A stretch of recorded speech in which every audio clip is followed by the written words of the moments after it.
안녕하세요. 한 주간의 법조 이슈와 소식을 한데 모아 전해드리는 로투데이 스페셜 신세아입니다.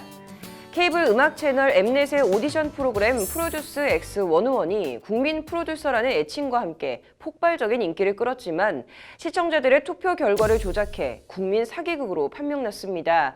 사실 이런 여론 조작 행태가 이번 연예계 사태뿐만 아니라 오래전부터 우리 사회에 만연해 있었는데요.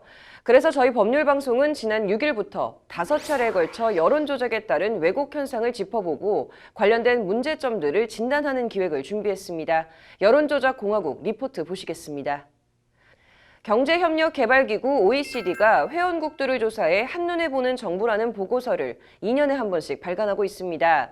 그런데 곧 발간을 앞둔 한눈에 보는 정부 2019 보고서 내용 중에 우리나라 사법 신뢰도가 최하위로 조사돼 우리 대법원이 발칵 뒤집혔다고 하는데요. 무슨 일인지 앵커 브리핑에서 짚어봤습니다. 그 외 법조계 다양한 소식들 이어서 전해드리겠습니다. 케이블 음악 채널인 엠넷에서 메가 히트를 쳤던 프로듀스 X101의 득표 수를 조작한 혐의로 김용범 CP와 안준영 PD에 대한 구속영장이 어제 법원에서 발부됐습니다. 국민 프로듀서라는 애칭과 함께 폭발적인 인기를 끌었던 케이블 오디션 프로그램이 결국 국민 사기극으로 판명나고 있는 모양새인데요. 그 사기의 수법이 뻔뻔스럽다 못해 아연할 정도입니다. 프로듀스 X는 시청자들의 투표 결과를 아예 조작을 했는데요. 문제는 이런 투표 조작, 나아가 여론을 조작하려는 행태가 연예계나 특정 방송사뿐만 아니라 우리 사회에 만연해 있다는 점입니다. 한국 사회가 여론 조작에 물들어 있다고 해도 과언이 아닌 것 같습니다. 법률방송은 오늘부터 5차례에 걸쳐 이런 여론 조작이나 왜곡 현상을 짚어보고 관련된 문제점들을 진단하는 기획을 준비했습니다. 여론 조작 공화국, 오늘은 그 첫 번째로 프로듀스 X101 사례를 통해 연예계의 팬심 조작 실태를 들여다봤습니다. 윤현서 기자입니다.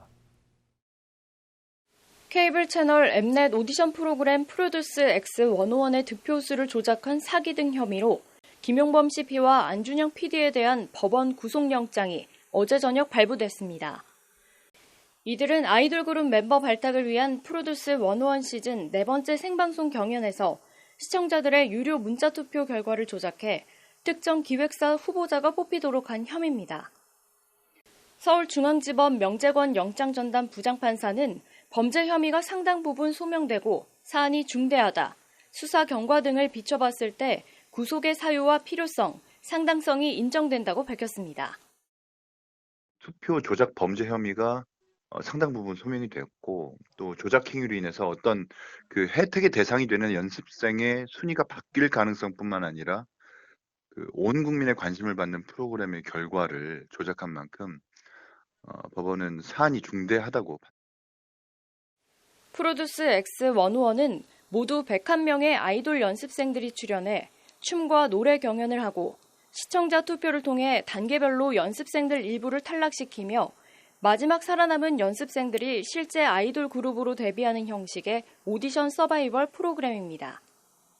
매회 조마조마 땀을 쥐게 하는 경영 과정을 거쳐 지난 7월 19일 최종 11명이 살아남으며 방송은 성황리에 종영됐습니다. 그런데 방송 직후부터 탈락된 후보자 팬들을 중심으로 뭔가 이상하다며 투표 조작설이 제기됐습니다. 이른바 배수설입니다. 1등과 2등의 표차가 29,978표, 3등과 4등의 표차도 29,978표차, 7등과 8등의 표차도 29,978표차. 이런 식으로 1등부터 20등까지 특정한 패턴이 반복된다는 겁니다. 이게 절대 우연의 일치일 수가 없고 투표 조작이라는 게 일부 팬들의 주장입니다.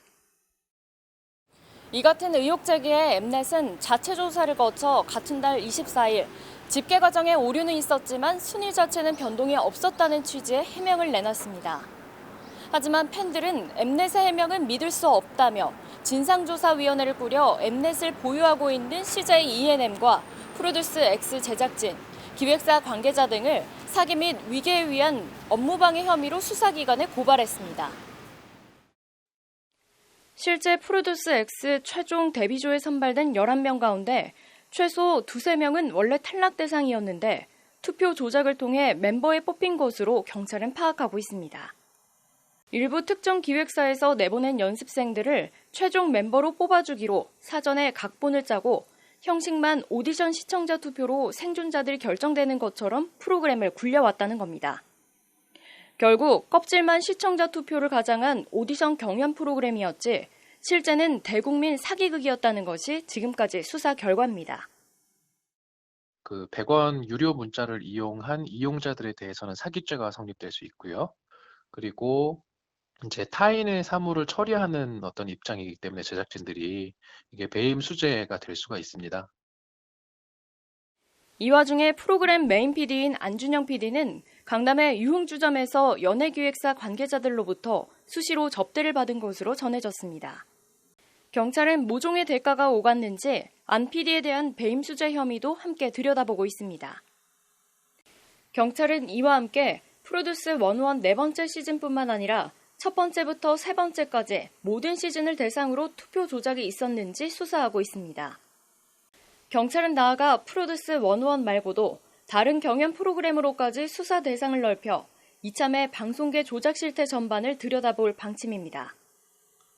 그동안 프로듀스 101을 포함해 여러 프로그램에서 이런저런 논란과 조작 의혹이 불거졌지만 설마 방송국에서 조작을 했겠어 하며 지금까지 그냥 다 덮고 지나간 측면이 있기 때문입니다. 기획사 입장에서 자신들이 키우고 있는 그 연습생이 향후 프로그램에서 불이익을 받을 우려가 있기 때문에 이러한 갑질을 그냥 참고 버틴 것이 아닌가 라는 거 생각할 수도 있고, 또 하나는 적극적으로 자신들이 좀 이득을 보기 위해서 어떤 향응이나 금품을 제공했다라고 볼 여지도 있어서 경찰 조사 결과에 따라 투표 조작 파문이 일파만파 더 커질 가능성도 배제할 수 없는 가운데 업계에선 이번 프로듀스 101 사태가 특정 PD 개인의 일탈이 아닌 구조적 문제라는 지적도 나옵니다. 방송사와 PP, 연예기획사, 아이돌 연습생들이 수직적으로 권력 피라미드 구조를 형성하고 있고 이 구조 안에서 갑질이나 착취 또는 자발적 상납이 횡행하고 있고 이런 모순이 프로듀스 101 투표 조작이라는 극적인 형태로 터져나왔다는 겁니다. 양쪽이 다 어떻게 보면은 자기네끼리 얻을 게 있기 때문에 한 것이 아닐까 생각하는 거고요. 기획사 같은 데서도 누군가를 띄워줬으면 좋겠고, 엠넷 쪽에서도 누가 성공했다 하는 거를 보여주기 위한 하나의 쇼라고 생각한다고 생각을 한다 그러면은 같이 살아가기 위한 어떠한 방식이 아닐까 하는 생각이 듭니다. 엠넷 측은 어제 시청자와 팬, 출연자, 기획사 관계자 여러분들께 깊이 사과드린다며 수사 결과에 따라 책임질 부분에 대해서는 반드시 책임을 지도록 하겠다는 입장을 밝혔습니다. 이번 프로듀스 101 사태는 방송사나 기획사가 자신의 이익을 위해 가수 데뷔가 전부인 어린 연습생들의 꿈과 열정을 흥행과 돈벌이 수단으로 삼고 시청자인 국민들마저 우롱한 사회적 범죄입니다. 그리고 그 중심에 있는 게 바로 투표 조작입니다. 방송계 전반에 대한 엄정한 조사와 함께 재발 방지책 마련이 꼭 필요해 보입니다. 법률방송 윤현서입니다.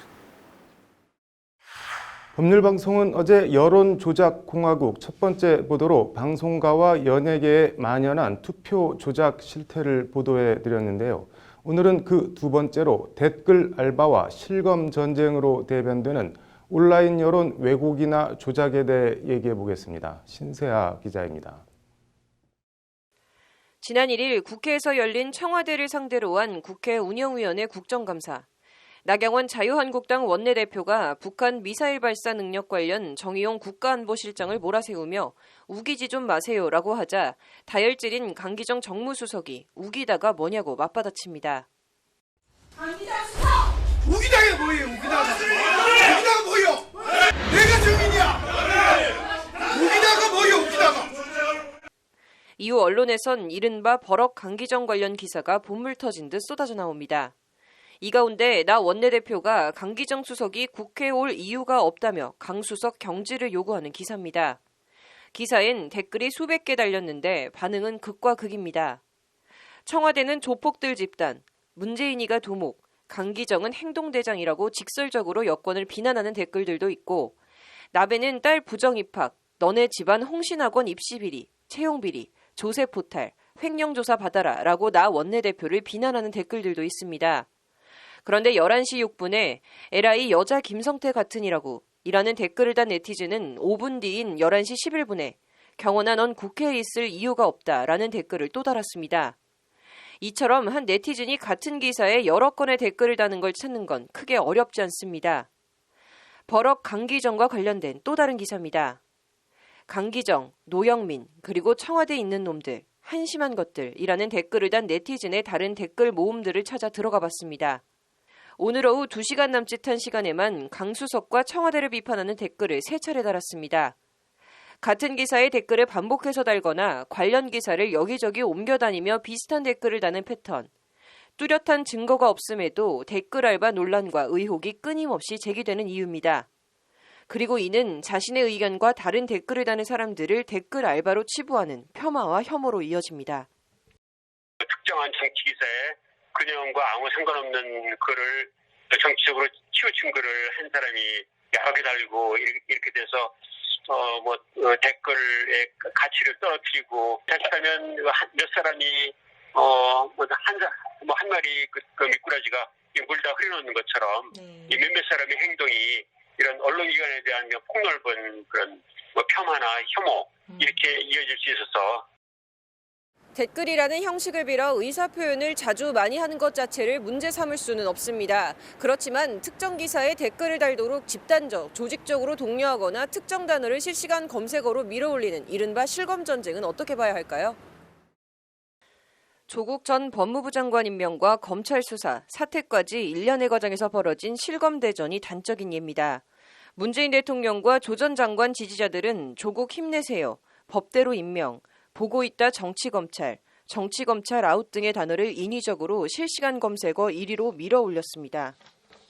반면 반대쪽에선 조국 사퇴, 조국 구속, 문재인 탄핵 같은 단어를 1위로 밀어 올리며 맞불을 놨습니다. 일단 이번 실검 전쟁에선 드루킹이 사용한 매크로 같은 대량 발송 프로그램은 사용되지 않았다는 것이 네이버와 다음의 설명입니다. 지난달 2일 국회 과학기술정보통신위원회 국정감사에 출석한 한성숙 네이버 대표는 실시간 급상승 검색어는 실명 인증을 하고 로그인한 사용자의 데이터를 보여주므로 기계적 조작 등 매크로는 있을 수 없다고 말했습니다. 여민수 카카오 공동대표도 시스템에서 기계적 개입에 의한 비정상적 이용 패턴은 확인할 수 없었다고 밝혔습니다. 어찌됐든 지지자와 반대자들이 조직적, 집단적으로 움직이고 독려하며 해당 검색어를 일일이 기입해 넣었다는 얘기입니다. 관련해서 특정 기사 링크를 공유하며 특정 단어나 댓글을 쓰는 행위를 뜻하는 좌표 찍기 등의 신조어까지 등장했을 정도로 포털 실검 순위 인위적 조정은 특정 세력이 언제든 마음만 먹으면 할 수 있는 일상적인 일이 됐습니다. 이는 실시간 검색어가 네티즌과 여론의 관심이나 동향을 제대로 반영하지 못한다는 비판과 함께 순위 자체에 대한 불신을 낳기도 합니다. 부작용이 더 큰 것 같아요. 그 자체가 또 조작할 수 있는, 그러니까 그게 과연 그렇게 공정하고 객관적으로 이렇게 반영하는지 신뢰성이라는 부분에서 좀 떨어지고 하여간 별로 신뢰가 가지 않아요. 이런 실검 전쟁은 인위적으로 실시간 검색어 순위를 만들어낸다는 점에서 논란과 여론 왜곡이라는 비판의 여지는 있지만 일단 실정법적으로는 아무 문제도 없고 이를 규제할 방법도 없습니다. 조직적인 댓글이나 여론몰이가 특정인의 명예를 훼손하거나 업무 방해에 이를 정도면 형사처벌이 가능하겠지만 이것과 별개로 여론 조작 자체를 법률적으로 막을 수 있는 방법이 사실상 없거든요. 그렇기 때문에 핵심은 왜 댓글 알바라는 말이 스스럼 없이 나돌 정도로 특정 의견을 담은 댓글을 퍼뜨리고 실시간 검색어 순위를 인위적으로 만들어내려 하냐는 그 의도입니다. 결국 이는 자신들의 의견을 주입해 그게 여론이자 대세인 것처럼 포장하려는 것입니다. 관련해서 이런 온라인 여론 왜곡이나 조작 현상을 독일 출신 언론학자인 노엘레 노이만의 침묵의 나선 이론으로 설명할 수 있다고 최진봉 성공회대 교수는 말합니다. 침묵의 나선 이론은 자기 생각이 언론이 보여주는 주류의 생각과 다를 경우 입을 닫고 침묵해 결과적으로 주류라고 생각되는 의견이 더욱 광범위하게 퍼져 실제 주류 여론이 되는 현상을 일컫는 커뮤니케이션 이론 가운데 하나입니다. 기본적으로 침묵에 나선 이론의 개념은 그러니까 자기 생각이 있음에도 불구하고 주류의 대중들이 A라는 생각을 갖고 있다고 판단이 되면 자기 생각을 적극적으로 표현 안 해요. 왜냐하면 그렇게 되면 본인은 그 상황에서 그 주류로부터 소외되거나 왕따를 당할 수 있다는 그런 어떤 불안감 때문에 노엘레 노이만은 언론 영향력의 막대함을 설명하는 효과 이론으로 침묵의 나선 이론을 주창했지만 자신의 의견을 강요하며 나와 다른 이론을 제압하거나 축출하려 한다는 점에서 댓글이나 인위적 실검 순위를 만들어내는 건 본질적으로 여론 왜곡이나 조작 행위가 될 수 있다는 겁니다. 기술을 악용을 해서 여론을 왜곡하거나 아니면 여론을 한쪽으로 몰고 가려는 시도를 하는 것 자체는 근절돼야 된다고 봐요. 근데 그거는 이제 자발적인 어떤 근절 노력도 필요하겠지만 법적 제도적으로 그걸 막을 수 있는 장치들을 개발해내야겠죠. 최 교수는 다음에 연예기사 댓글 폐지 방침처럼 무조건 뭘 못하게 금지하는 식의 방법은 해법이 될 수 없다고 강조했습니다. 그 사생활을 터는 기사들도 많이 있잖아요. 네네. 그런 부분에서 경종을 울리거나 그런 부분에 대한 문제점을 지적하는 댓글도 있을 수 있는 거잖아요. 표현의 자유 문제는 가능한 한 많이 보장해 주되 그것이 사회적으로 악영향을 미치는 요소가 있다 보면 그 부분을 어떻게 컨트롤할 수 있을까. 표현의 자유와 여론 왜곡 조작 사이, 인터넷과 SNS가 공론장으로 제대로 작동하려면 어떻게 해야 하는지, 그 수단과 방법은 무엇인지, 여론 왜곡이나 조작을 막을 수 있는 장치는 어떻게 마련해야 하는지 근본적이고 생산적인 고민과 대안 마련이 필요해 보입니다. 법률방송 신세아입니다. 세상에는 세 종류의 거짓말이 있다고 합니다. 그럴듯한 거짓말, 새빨간 거짓말, 그리고 나머지 하나는 통계입니다. 영국 빅토리아 여왕 당시 총리를 지낸 벤저민 디즈데일리가 한 말로 통계의 하구성이나 조작 가능성 등을 언급할 때 종종 인용되는 말입니다. 여론조작 공화국 그 세 번째, 오늘은 여론조사의 허실과 문제점을 짚어봤습니다. 장한지 기자입니다. 오늘 포털 실시간 검색어에는 여론조사 기관 리얼미터가 한때 1위를 차지하는 등 순위를 오르내렸습니다. 많은 언론들이 문재인 대통령 국정 지지도나 차기 대선 주자 선호도 등 이번 주 리얼미터 여론조사 결과를 보도했기 때문입니다. 그리고 거의 모든 언론들은 이날 리얼미터 여론조사 결과를 인용해 문재인 대통령의 지난 3주간 지지율 오름세가 한풀 꺾였다는 취지로 보도했습니다. 그런데 과연 이 같은 여론조사 결과나 이를 인용한 보도들을 전적으로 신뢰할 수 있을까요? 그러기엔 한계가 뚜렷하다는 지적이 많습니다. 중앙선거 여론조사 심의위원회 홈페이지에 올라와 있는 리얼미터와 한국갤럽의 지난 9월 셋째 주부터 오늘 발표된 11월 첫째 주까지 7주간 문재인 대통령 국정 지지도입니다. 9월 9일 조국 법무부 장관 취임 다음 주인 9월 셋째 주 45%였던 지지율은 9월 넷째 주 47%로 올랐다가 10월 첫째 주 44%, 10월 둘째 주 41%로 떨어졌습니다. 반면 한국갤럽의 같은 조사 결과는 9월 셋째 주 지지율 40%에서 41%, 42%, 43%로 4주 연속 완만하지만 계속 오름세를 보였습니다. 국내 대표적 여론조사 기관 두 곳의 조사 결과가 반대의 흐름을 보이고 있는 겁니다. 조국 전 장관이 사퇴한 10월 셋째 주 여론조사 결과도 리얼미터는 전주 41%에서 45%로 크게 상승한 반면 한국갤럽은 전주 43%에서 39%로 뚝 떨어져 전혀 상반된 흐름을 보였습니다.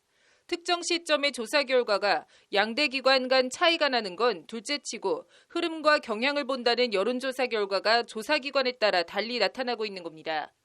10월 넷째 주에서 11월 첫째 주도 마찬가지입니다. 거의 모든 언론들이 오늘 리얼미터 조사 결과를 인용해 문 대통령 지지세가 꺾였다는 기사를 쏟아낸 것이 무색하게 한국갤럽 조사 결과는 전주 41%에서 45%로 지지율이 뛰었습니다. 과연 여론조사 결과를 액면대로 신뢰할 수 있겠냐는 지적과 비판이 나오는 배경입니다.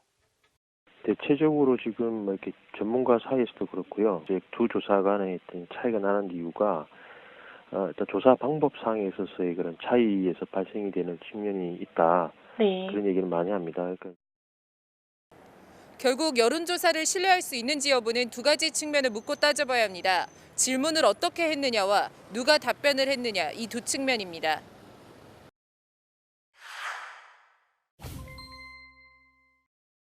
같은 내용이어도 질문을 어떻게 하느냐에 따라 찬반과 호불호가 달라질 수밖에 없습니다. 예를 들어 공수처 관련 리얼미터는 지난달 21일과 30일 두 차례 찬반 여론조사 결과를 발표했습니다. 그런데 21일 조사에선 찬성 51.4%, 반대 41.2%였던 결과가 30일 조사에선 찬성 61.5%, 반대 33.7%로 불과 9일 만에 찬성 답변이 10.1%포인트나 뛰었습니다. 문제는 질문 문항이었습니다. 21일엔 검찰개혁의 핵심이라는 입장과 대통령 권력 강화책에 불과하다는 입장이 맞서고 있는데 공수처 설치에 대해 어떻게 생각하냐고 물었습니다. 그런데 30일엔 대통령, 국회의원, 판사, 검사 등 고위공직자들 범죄를 독립적으로 수사하는 공수처 설치에 대해 어떻게 생각하냐고 질문을 던졌습니다.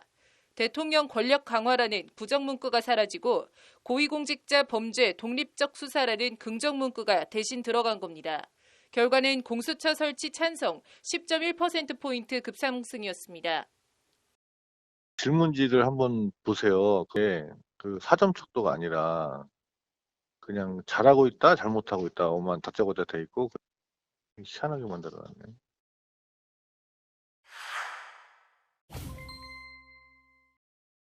질문 문항이 어떻게 묻느냐와 관계된다면 응답률은 누가 답하느냐와 연관되어 있습니다. 일단 전화조사의 경우 그나마 응답률이 15% 안팎인 데 반해 자동응답 ARS 조사는 4% 정도밖에는 되지 않습니다. 20명 걸면 그중에 1명 정도나 응답을 한다는 얘기입니다. 그런데 조사해야 할 표본 숫자는 정해져 있고 응답해주는 답변자를 찾아가다 보면 특히 정치적인 사안의 경우 열성 지지자들이 설문에 응할 가능성이 높아질 수밖에 없습니다. 이른바 과대 표집 논란으로 전화 여론조사, 특히 ARS 조사는 표본 대표성이 오염돼 중도층 등 정확한 여론 반영이 힘들다는 지적이 나오는 이유입니다. 그럼에도 우리 여론조사 시장에선 상대적으로 훨씬 저렴한 비용을 이유로 ARS 여론조사가 여전히 횡행하고 있습니다. 관련해서 미국 CNN 방송은 향후 대선에서 ARS 방식 전화 여론조사 결과는 인용 보도하지 않겠다고 지난 7월 밝힌 바 있습니다. ARS는 뭐 좀 약간 좀 적극적인 사람들, 그래서 약간 양극단 사람들이 좀 더 많이 잡히는 거 아니냐. 이제 그러다 보니까 뭐 조국 사태 그 사퇴한 날 나온 것도 사퇴하자마자 한 발표에 리얼미터가 좀 올라갔잖아요. 그게 이제 여론에 더 빨리 반응을 하는 게 아니냐. 그러니까 왜냐면 관심이 많은 사람들이니까. 그래서 우리 조사 저 협회에서는 ARS 자동답 방식을 사용하지 않아요.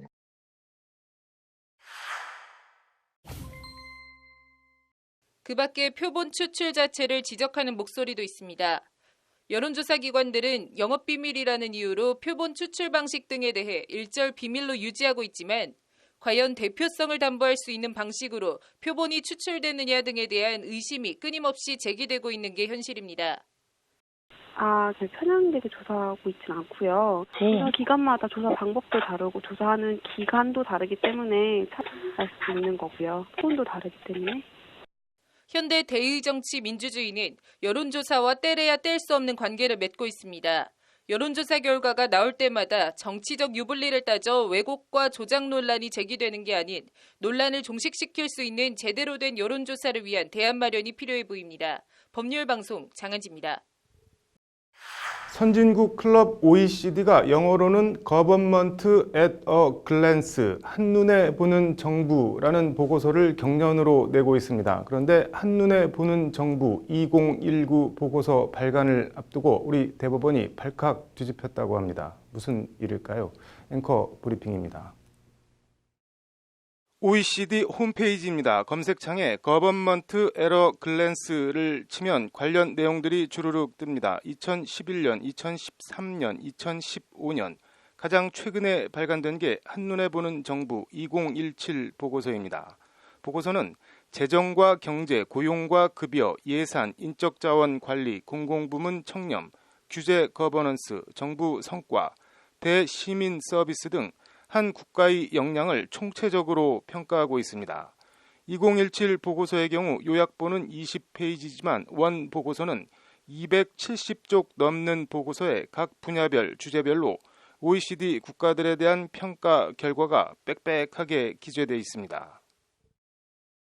그런데 앞서 언급했듯 이 OECD 한눈에 보는 국가 2019 보고서 발간을 앞두고 우리 대법원이 벌집을 쑤신 듯 뒤집어졌다고 합니다. 발단은 OECD에서 대법원에 보낸 한 통의 이메일 공문이었습니다.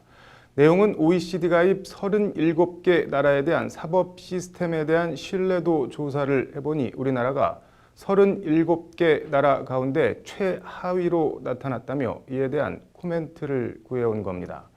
대법원은 이에 지난 9월 OECD의 조사 결과를 수긍할 수 없다는 취지의 회신을 보냈습니다. 일단 OECD는 각 나라 국민 1,000명에 물어 신뢰도를 조사했다고 하는데 대법원에 물어보니 두 가지 점을 들어 수긍할 수 없다는 이의 제기를 했다고 합니다. 하나는 질문 문항이 너무 단순하다는 점을 들어 조사 결과를 받아들이기 어렵다는 입장입니다. 무슨 말인가 하면 질문이 사법 시스템을 신뢰한다, 신뢰하지 않는다, OX 질문인데 이런 식의 질문으론 정확한 사법 시스템 신뢰도를 측정할 수 없다는 것이 대법원 관계자의 말입니다.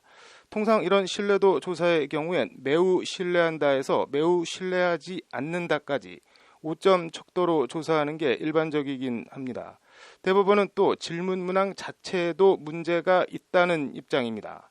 영어로 하면 코트와 주디셜 시스템, 즉 법원과 사법 시스템을 신뢰하는지 신뢰하지 않는지 묻고 있는데 이런 질문은 법원에 국한하는 질문이 아니라 검찰과 교정, 행정 등 말 그대로 국가 사법체계 전반에 대한 신뢰 여부를 묻는 질문이라는 겁니다. 대법원 관계자는 이에 대해 OECD 해당 조사는 법원만을 대상으로 법원을 특정해서 한 조사가 아니다. 우리나라는 삼권 분립 원칙에 따라 사법부가 행정부에서 분리돼 있다. 해당 조사는 정확한 법원 신뢰도 조사로 보기 힘들다고 강조했습니다. 실제 독일 등 OECD에 가입되어 있는 많은 유럽 국가들은 한국과 달리 법무부 산하에 법원과 검찰이 함께 있는 구조입니다. 사법 시스템 신뢰도 조사는 이처럼 법원과 검찰, 교정, 행정을 아우르는 국가들에나 해당하는 것이지 우리나라 같은 삼권 분립 국가에 이 같은 질문으로 법원 신뢰도를 평가하는 건 부적절하다는 지적입니다.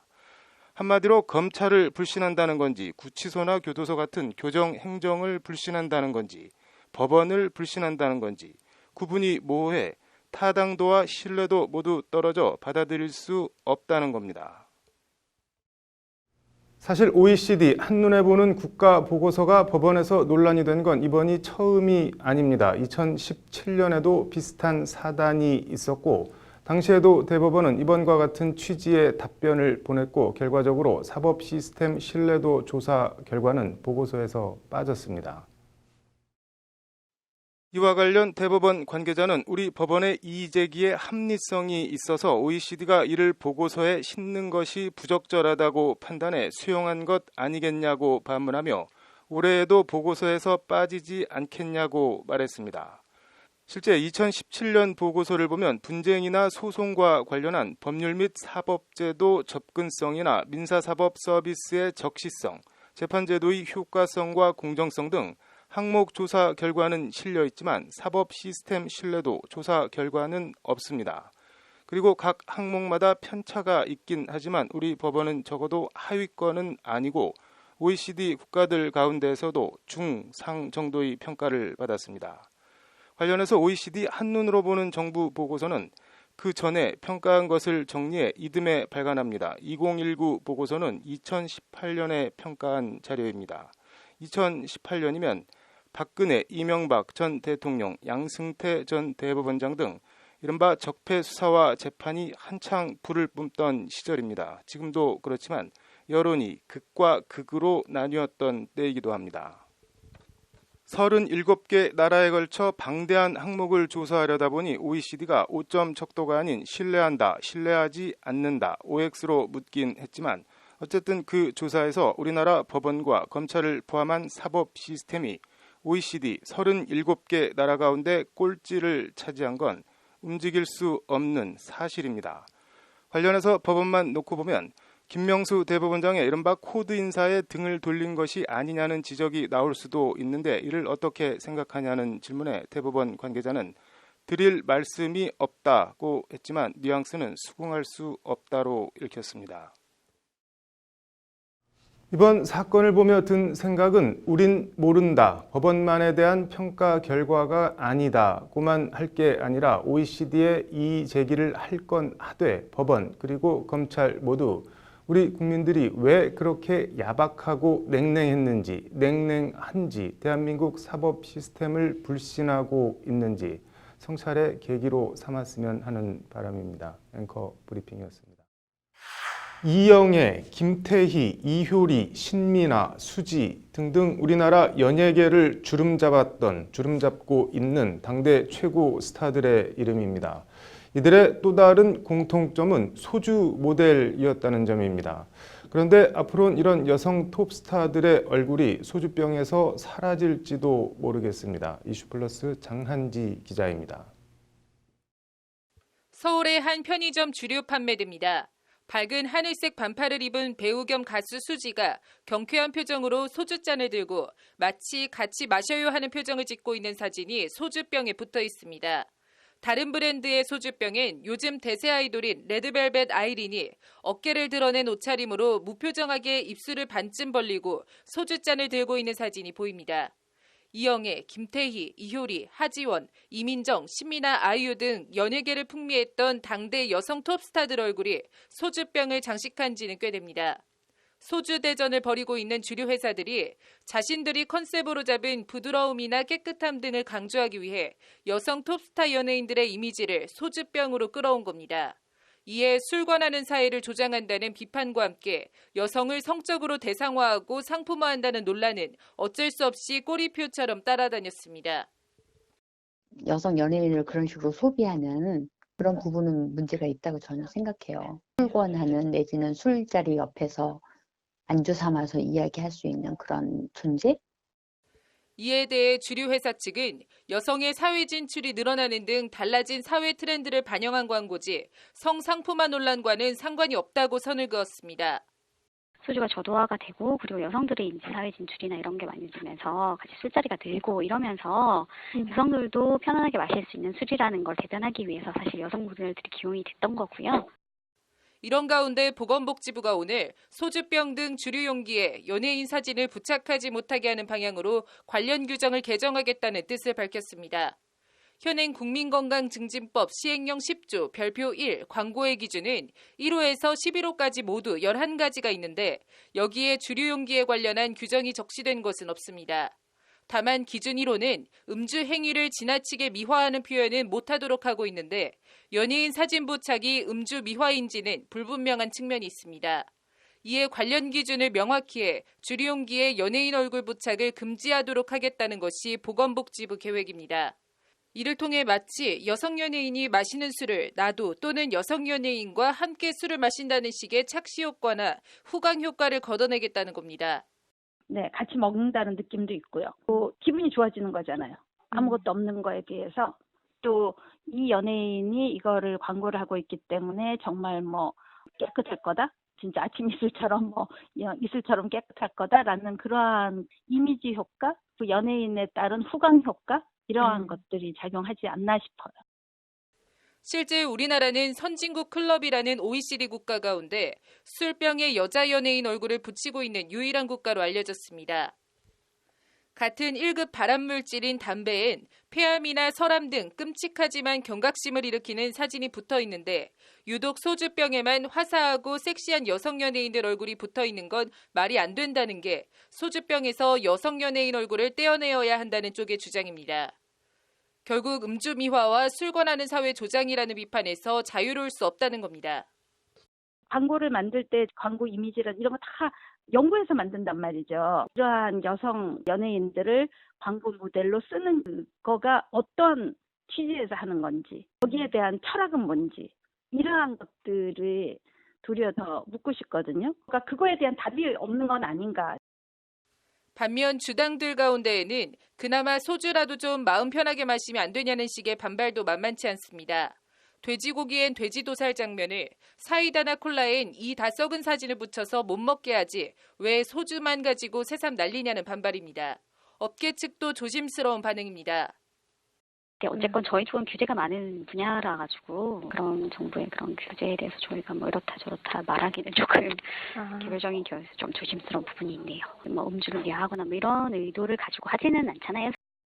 정부의 연예인 얼굴 소주병 부착 불허 방침과 관련해 찬반양론이 터져나오고 있는 가운데 보건복지부는 주류, 광고업계 등 이해관계자가 많으니 의견 수렴을 해봐야 하고 국민이 찬성하는지도 봐야 하기 때문에 실제 규제까지는 시간이 걸릴 것이라고 밝혔습니다. 법률방송 장한지입니다. 네, 날마다 오늘은 또 무슨 일이 가슴 조마조마하면서 오늘도 무사히를 마음속으로 간절히 기도하며 일터로 나가는 노동자들이 있습니다. 가스 점검원이나 요양보호사 같은 방문 서비스 노동자들입니다. 국회에서 오늘 실태조사 결과 발표와 개선 방안 모색 토론회가 열렸는데 장한지 기자가 생생한 현장 증언들을 담아왔습니다. 도시가스 안전점검원, 상담직원, 아이돌보미, 요양사, 학습지 교사, 설치 수리 현장 기사, 다문화 방문 지도사 등 방문 서비스 노동자라고 불리는 사람들입니다. 남의 집을 찾아가서 일을 해야 하는 직업, 폐쇄된 공간, 여성들이 첫 번째 맞닥뜨려야 하는 공포는 성적인 문제들입니다. 남성이 속옷만 입고 문을 여는 건 기본, 차마 입에 담을 수 없는 말로 희롱하거나 만지거나 하는 일도 다반사. 심지어 나이도 개의치 않습니다. 그렇다고 어디 도망갈 데도 없습니다. 그러면 단 둘이 있을 때 굉장히 많거든요. 그러면 이렇게 폭력이나 성희롱이나 성폭력이 나면 어디로 도망갈까요? 갈 데가 없어요. 그리고 누가 옆에 있어서 말려줄 사람도 없어요. 협박적인 언사나 모욕적인 말을 듣는 것도 부지기수입니다. 심지어 골프채나 칼을 들고 위협하거나 식칼을 갈며 욕설을 퍼부은 경우도 있습니다. 가스 점검은 꼭 받으셔야 돼서 우리는 사정을 할 수밖에 없어요. 그러면은 뭐 쫓아다니면서 계속 나를 귀찮게 하고 쓰잘데기 없는 일을 하고 다닌다. 뭐 이런 폭언도 있고 여러 가지 그 말도 못하는 우리는 수모를 만약에 나와서 펑펑 우는 경우도 많아요. 그렇게 고객들한테 안 좋은. 실제 민주노총 조사 결과 여성 방문 노동자 89.1%가 고객으로부터 모욕적인 비난, 고함, 욕설을 겪었다고 응답했습니다. 위협이나 괴롭힘을 당했다는 응답은 67.3%, 원치 않는 신체 접촉, 성희롱을 당했다는 응답이 54.6%, 직접적인 폭행을 당했다는 응답도 20.4%에 달했습니다. 여성 방문 노동자 19은 모욕을, 절반 이상은 성적인 괴롭힘을 당하며 일을 하고 있다는 겁니다. 내가 성희롱을 당했어요. 그 사람 눈빛을 잊을 수가 없어. 성희롱 할 때 그 눈빛을. 집에 들어서 잠을 못 자는 거예요. 이걸 가족한테도 말 못 하겠고. 남성 방문 노동자들의 상황도 크게 다르지 않습니다. 같은 조사에서 모욕적인 비난, 고함, 욕설이 94.6%, 위협, 괴롭힘 67.1%, 신체 접촉, 성희롱 20.1%, 신체 폭행 11%라는 결과가 나왔습니다. 그래도 울며 겨자 먹기로 계속 폭언이나 위협을 무릅쓰고 일을 할 수밖에 없는 것이 현실입니다. 어제 얼굴을 가격당해서 병원에 다녀왔는데 담당자가 한 명당 70명, 80명입니다. 그럼 어떻게 해야 되느냐? 그 사람이 다시 다음날 아침에 가서 웃으면서 이야기해야 되는 상황이 발생이 됩니다. 이에 대해 동료나 가족들과 이야기하며 해소한다가 40.2%, 참고 넘어간다는 응답이 37.5%인 반면 회사에 알린다는 응답자는 9.5%에 불과했습니다. 열의 8명 정도는 별 대응이나 조치를 취하지 않고 그냥 넘어간다는 얘기입니다. 이는 이들 방문 서비스 노동자들이 근로기준법상 노동자가 아닌 개인 사업자로 분류되는 것과 무관치 않습니다. 법적으로는 각 가정이 해당 노동자의 사업장이 되는 셈이어서 어디다 하소연할 곳도 마땅히 없기 때문입니다. 저희가 사대분 당연히 안 되죠. 그래서 이게 사실 낯설어요. 뭐 산업재해, 뭐 감정노동 이 얘기할 수 있는 이야기인가 체감적으로 와닿지 않습니다.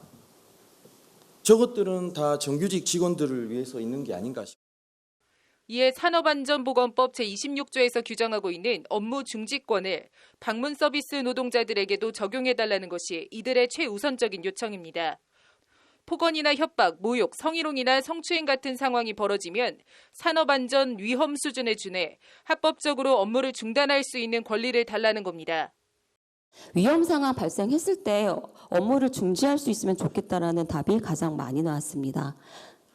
그리고 피해 시 치료 지원이나 기간 보장, 그다음에 휴식 시간 보장, 실적 압박이나 고객 만족 강요 금지, 원청 직접 과용 권리.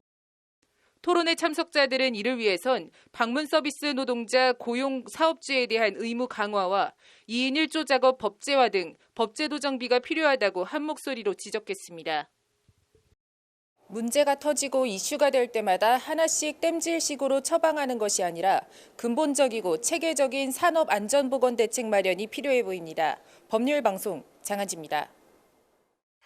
본인의 의지나 의사와 무관하게 신체 일부가 자꾸 움직이거나 소리를 지르기도 하는 틱 장애가 복합적으로 나타나는 투렛 증후군이라는 증상이 있다고 합니다. 이 틱 증후군도 장애로 간주해 장애인 등록을 해줘야 한다는 대법원 판결이 나왔습니다. 앵커 브리핑입니다. 27살 이모 씨라고 하는데 이 씨는 투렛 증후군 때문에 초등학교 6학년 이후 학교 수업을 제대로 받지 못하는 등 대인관계나 사회생활이 거의 완전히 단절됐다고 합니다.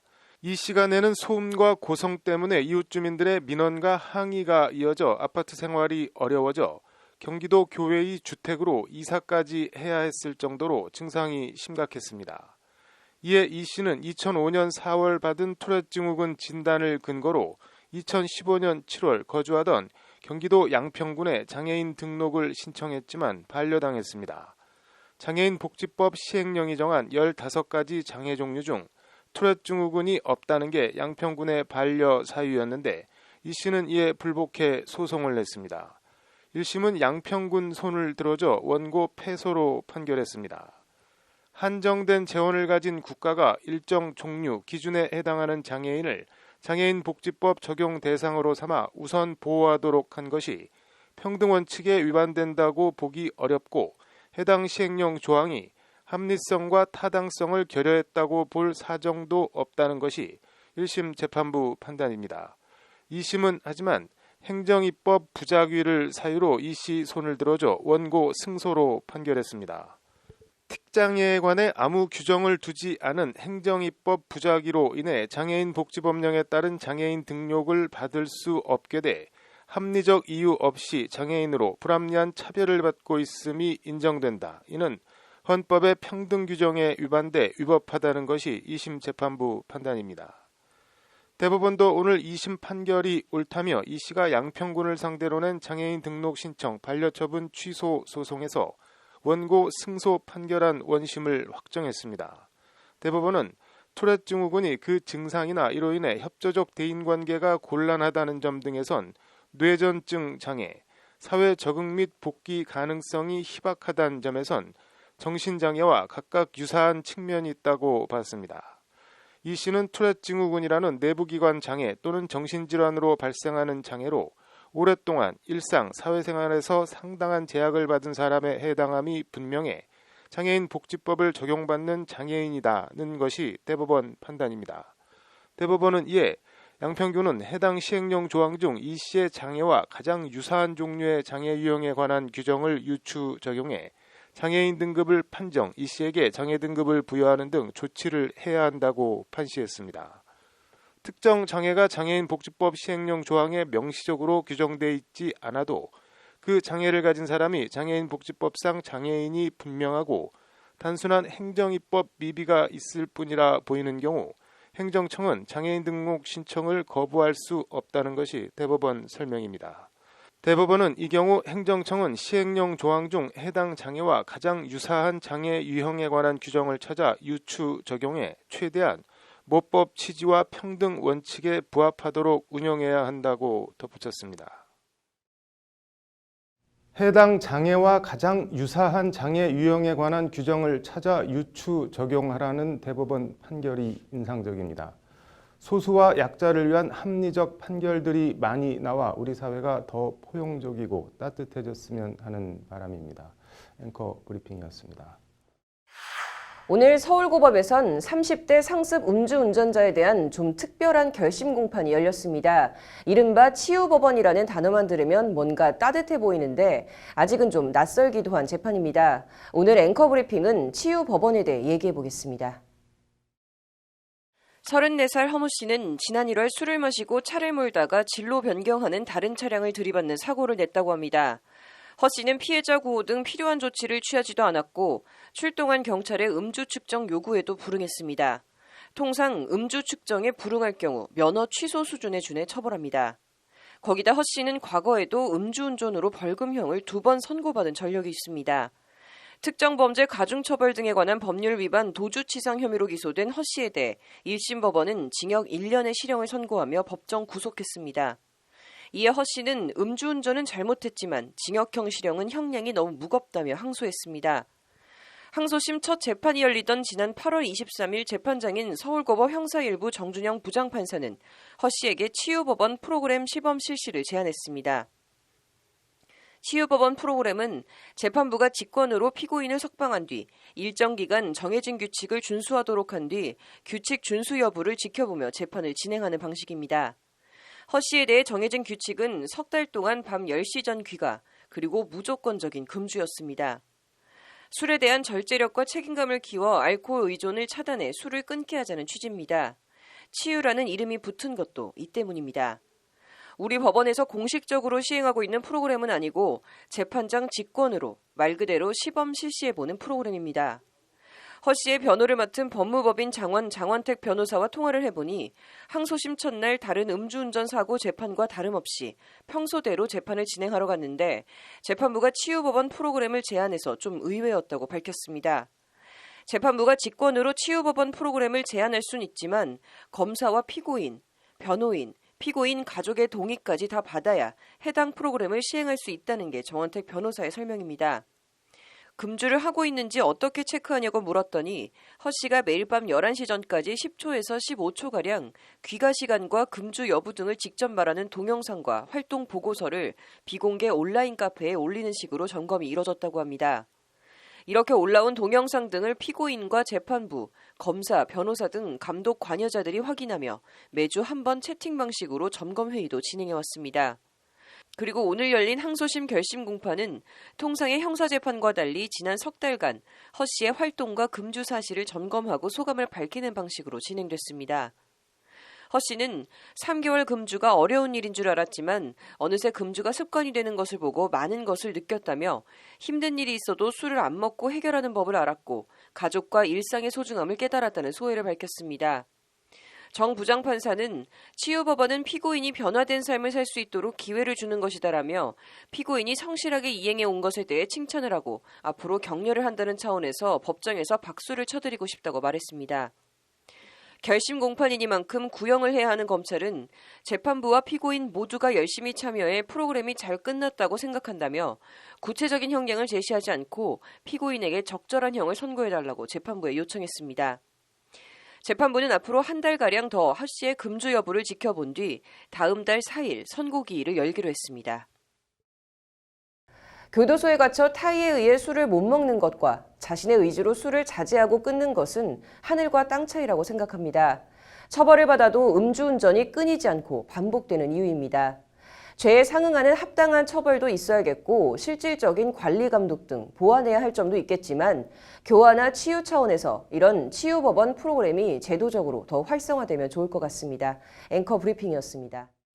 수억 원의 세금을 체납했지만 사업이 망해 세금을 낼 여력이 안 되는 체납자에게 출국금지 처분을 내린 것은 위법하다는 법원 판결이 나왔습니다. 판결로 보는 세상입니다. A씨는 2018년 6월 조세 체납을 이유로 법무부로부터 출국금지 처분을 받았습니다. 같은 해 12월과 올해 6월 두 차례 더 출국금지 연장 처분을 받아 올해 말까지 해외 출국이 금지된 상태입니다. 이에 A씨는 법무부를 상대로 출국금지 처분 취소 소송을 냈습니다. 일단 올해 1월 기준 A씨가 내지 못한 세금은 2011년 종합소득세 등 7억 8천만 원이 넘는 것으로 나타났습니다. 재판에서 A씨는 운영하던 사업체가 경영난으로 폐업하면서 거액의 세금을 체납하게 된 것일 뿐 세금 납부를 회피할 의도가 없다며 출국금지 처분을 취소해달라고 호소했습니다. 출국 내역과 파산 및 면책 결정, 지출 금액 등을 보면 재산을 해외로 도피시킬 우려가 있다고 볼 수 없다. 출국금지 처분은 위법하다는 것이 A씨 측의 주장입니다. 서울행정법원 행정3부 박성규 부장판사는 오늘 A씨가 지난해 1월 파산 선고 결정을 받아 체납 국세를 납부할 자력이 없어 보인다며 A씨 손을 들어줘 원고 승소로 판결했습니다. A씨가 폐업했을 무렵 부동산을 처분하기는 했으나 채무 변제에 사용했던 것으로 보이고 매매 대금을 은닉했다고 볼 만한 구체적인 정황은 보이지 않는다는 게 재판부 판단입니다. 재판부는 이에 국민의 출국 자유는 헌법이 기본권으로 보장한 것이므로 그에 대한 제한은 필요 최소한에 그쳐야 한다. 이 사건 처분은 재량권을 일탈, 남용한 것으로서 위법함으로 취소돼야 한다고 판시했습니다. 재판부는 조세 미납을 이유로 한 출국금지는 재산 해외 도피 등 강제 집행을 곤란하게 하는 것을 방지하는 데 주된 목적이 있지 미납자의 신병을 확보하거나 출국의 자유를 제한해 심리적 압박을 가하고 미납 세금을 자진 납부하도록 하기 위한 것이 아니다고 강조했습니다. 네, 오늘 판결은 세금을 납부할 여력이 안 되는 사람에게까지 단순히 심리적 압박이나 은닉재산이 있을 수도 있다는 일말의 가능성만으로 출국을 제한해서는 안 된다는 취지의 판결입니다. 원칙대로 하는 것도 좋지만 무조건 원칙만 고수할 게 아니라 정부의 행정행위는 당사자의 직접적이고도 강력한 영향을 미치는 만큼 번거롭고 어렵겠지만 시시비비와 옥석을 가려 합리적으로 해야 하지 않나 싶습니다. 판결로 보는 세상이었습니다. 절도전과 칠범인 30대 남성이 출소 보름여 만에 모텔을 돌며 물건을 훔치다 또 잡혔습니다. 1심에서 징역 2년 6개월이 선고됐는데 2심에선 형을 깎아줬습니다. 감형 사유가 기이하다면 좀 기이합니다. 판결로 보는 세상입니다. 33살 A씨라고 하는데요. A씨는 절도죄 전과만 7범이고 이 가운데 5번은 실형을 살았습니다. 지난 3월 교도소를 출소했다고 하는데 보름가량 지난 4월 7일 새벽 4시 45분부터 1시간쯤 걸쳐 새벽 5시 49분까지 강원도 속초 시내 모텔 5곳에 관리인 몰래 들어가 내부를 돌아다니며 훔칠 물건을 물색하며 기회를 노렸다고 합니다. 그러던 A씨는 이 가운데 한 곳의 모텔에서 마스터키를 훔쳐내 객실 2곳의 문을 열고 들어가 잠든 투숙객의 현금 25만 원과 300만 원 상당의 금목걸이를 각각 훔쳐 달아났다가 덜미를 잡혔습니다. 특정범죄 가중처벌법에 관한 법률 위반 절도 혐의로 기소된 A씨에 대해 1심 재판부는 징역 2년 6개월의 실형을 선고했습니다. 이에 A씨는 도벽으로 사물을 변별하거나 의사를 결정할 능력이 미약한 상태에서 범행을 저질렀다며 심신장애를 이유로 항소했습니다. 항소심 재판부인 서울고법 춘천재판부 형사 1부 김복형 부장판사는 이에 오늘 A씨의 병적인 도벽을 심신장애로 인정해 원심 형량에서 6개월을 깎아 징역 2년으로 감형했습니다. 정신감정 결과 피고인은 병적 도벽으로 충동조절 장애와 기분 부전증으로 진단됐고 범행 당시 순간적으로 절도 충동을 억제하지 못한 것으로 보인다. 심신장애 주장은 이유 있어 이를 고려해 형을 다시 정했다는 것이 재판부가 밝힌 감형 사유입니다. 찾아보니 클렙토마니아라고 불리는 병적 도벽은 경제적 가치나 즉각적인 사용 목적이 아닌 물건을 훔치려는 충동을 억제하는 데 반복적으로 실패하는 것을 주 증상으로 하는 질환이라고 정의되어 있습니다. 일종의 정신질환이라는 건데 질병분류표에 포함돼 보험 처리가 되는지는 모르겠으나 교도소 수감이 아니라 치료감호소 같은 데 보내서 치료를 받게 하는 게 더 낫지 않을까 싶습니다. 판결로 보는 세상이었습니다. 판결 소식 하나 더 전해드리겠습니다.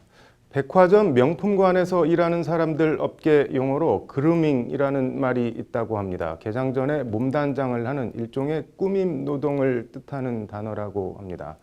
이 그루밍 시간은 근무 시간에 포함될까요? 어떨까요? 판결로 보는 세상입니다. 샤넬 코리아 직원들이라고 합니다. 규정 출근 시간은 오전 9시 30분이라고 하는데 30분 더 일찍 나와 몸을 단장하는 꾸밈 노동, 그루밍을 했다며 이에 대한 초과근무 수당을 달라는 소송을 냈습니다. 청구액은 3년간 초과근무 수당으로 1인당 500만 원씩, 모두 335명이 소송에 동참했습니다. 샤넬 직원들은 재판에서 회사가 취업규칙과 근로기준법에 위반되는 30분 조기 출근을 사실상 강제했으면서도 이에 대한 추가 수당을 지급하지 않았다고 주장했습니다. 공식적 근무 시작 시간은 오전 9시 30분인데 샤넬 코리아 측이 자체 꾸밈 규칙인 그루밍 가이드를 엄격하게 적용한 메이크업과 헤어, 복장을 9시 30분까지 갖추도록 해 어쩔 수 없이 30분 더 일찍 출근해야 했다는 것이 직원들의 주장입니다. 샤넬 코리아 측은 이에 대해 오전 9시 30분까지 그루밍을 마치라고 지시한 바가 없다며 오전 9시 30분 출근해 1시간 동안 메이크업과 개점 준비를 하면 된다고 반박했습니다. 회사 측은 또 회사가 오전 9시 출근을 지시했다거나 직원들이 시간 외 근무를 했다는 증거도 전혀 없다고 맞섰습니다. 1심인 서울중앙지법 민사합의 48부 최형표 부장판사는 오늘 회사 측 손을 들어줘 회사가 초과근무 수당을 지급할 책임이 없다며 샤넬 코리아 백화점 매장 직원 335명이 회사를 상대로 제기한 임금 청구 소송에서 원고 패소로 판결했습니다. 한두 명도 아니고 수백 명의 직원들이 소송에 동참했으면 터무니없이 맹랑한 주장은 아닐 것 같은데 여하튼 법원은 증거 부족 등을 이유로 초과근무를 인정할 수 없다고 판결했습니다. 실제로 규정 출근 시간보다 30분 더 일찍 출근해 왔는지 확인할 순 없으나 법원 판결이나 회사 주장대로 규정 출근 시간인 9시 반에 출근해 1시간 동안 그루밍하고 개점 준비하면 되지 않나 싶습니다. 판결로 보는 세상이었습니다.